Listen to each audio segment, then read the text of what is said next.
காங்கிரஸ் கட்சிக்கு திமுக போட்ட பிச்சைதான் நாடாளுமன்ற உறுப்பினர் பதவி என்று சீமான் கடுமையாக சாடிய நிலையில் அதற்கு காங்கிரஸ் எம்பி மாணிக்கம் தாகூர் பதிலடி கொடுத்துள்ளார். இருவரின் வார்த்தை மோதல்களை தற்பொழுது பார்க்கலாம். நான் என்ன கேட்கிறேன், இந்த காங்கிரஸ் பெருமக்கள்கிட்ட, நீங்க எல்லாம் சோத்துல உப்பு போட்டு சாப்பிடுறீங்களா?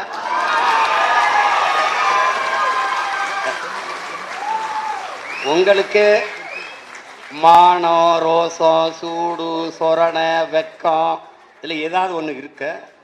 10 எம்பி வச்சிருக்கான், 10 நாடாளுமன்ற திமுக போட்ட பிச்சையில் வச்சிருக்கான். இப்போ உண்மையில மானத்தை ரிசைன் பண்ற, ரிசைன் விலகிடா, விலகி இடைத்தேர்தலை சந்திச்சு டிவிக்கோட போய் இந்த டிவிக்கு போட போய் நின்று வாடா. இந்த மாநிலங்களவை உறுப்பினர் திமுக வீட்டில் தட்டேந்து ஒரு சீட்டு, இந்த டிவிக்கே வீட்டில் தட்டேந்து, வீடு வீடுக்கு கையேந்தி பிச்சை எடுக்கிறது, இந்த வீடு கட்சிக்கு கட்சி தட்டேந்து இந்த சீட்டு வாங்குறதுக்கு வித்தியாசம் என்ன இருக்கு உனக்கு? மாணிக் தாகூர் அவர்கிட்ட, என் அருமை சகோதரன்ட்ட, இப்ப நீங்க இந்த பதவி விலகுங்க, விலகிட்டு திமுகவை கடுமையா சாடுங்க, டிவிக்கே கூட்டணியில வந்து நில்லுங்க, போட்டி விட்டு வெல்லுங்க, என்ன வேணாலும் பேசு. வாக்கக முகவர் போட வக்கு இருக்கா உனக்கு? ஒரு தொகுதியில் தனியா நின்று எந்த இடத்துல கட்டுத்தொகை வாங்குவியா நீ? திமுக ஓட்டை வாங்கி காங்கிரஸ் ஜெயிச்சதுனால ராஜினாமா பண்ண முடியுமான்னு கேட்டிருக்கீல்ல. காங்கிரஸ் ஓட்டை வாங்கி தானே உதயநிதி எதிர்கட்சி தலைவராக இருக்காரு.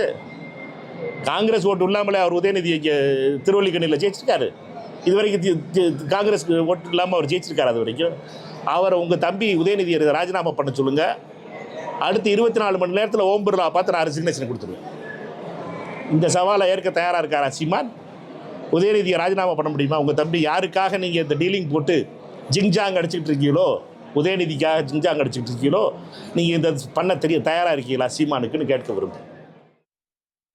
காங்கிரஸ் கட்சிக்கு திமுக போட்ட பிச்சைதான் நாடாளுமன்ற உறுப்பினர் பதவி என்று சீமான் கடுமையாக சாடிய நிலையில் அதற்கு காங்கிரஸ் எம்பி மாணிக்கம் தாகூர் பதிலடி கொடுத்துள்ளார். இருவரின் வார்த்தை மோதல்களை தற்பொழுது பார்க்கலாம். நான் என்ன கேட்கிறேன், இந்த காங்கிரஸ் பெருமக்கள்கிட்ட, நீங்க எல்லாம் சோத்துல உப்பு போட்டு சாப்பிடுறீங்களா?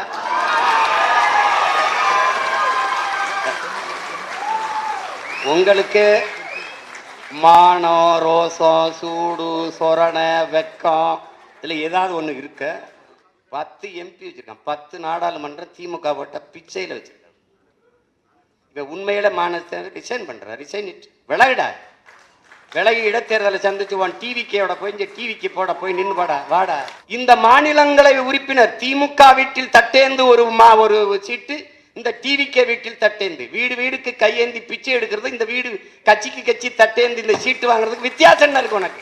மாணிக் தாகூர் அவர்கிட்ட, என் அருமை சகோதரன்ட்ட, இப்ப நீங்க இந்த பதவி விலகுங்க, விலகிட்டு திமுகவை கடுமையா சாடுங்க, டிவிக்கே கூட்டணியில வந்து நில்லுங்க, போட்டி விட்டு வெல்லுங்க, என்ன வேணாலும் பேசு.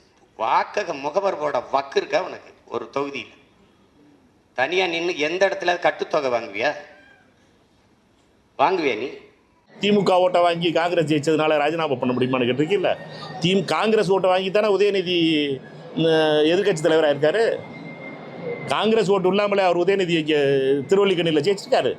இது வரைக்கும் காங்கிரஸ் ஓட்டு இல்லாமல் அவர் ஜெயிச்சிருக்காரு. அது வரைக்கும் அவரை உங்கள் தம்பி உதயநிதியை ராஜினாமா பண்ண சொல்லுங்கள். அடுத்து 24 மணி நேரத்தில் ஓம் பிர்லா பார்த்து நான் ரெசிக்னேஷன் கொடுத்துருவேன். இந்த சவாலை ஏற்க தயாராக இருக்காரா சீமான்? உதயநிதியை ராஜினாமா பண்ண முடியுமா? உங்கள் தம்பி யாருக்காக நீங்கள் இந்த டீலிங் போட்டு ஜிங்ஜாங் அடிச்சுக்கிட்டு இருக்கீங்களோ, உதயநிதிக்காக ஜிங்ஜாங் அடிச்சுக்கிட்டு இருக்கீங்களோ, நீங்கள் இந்த பண்ண தயாராக இருக்கீங்களா சீமானுக்குன்னு கேட்க விரும்புகிறேன்.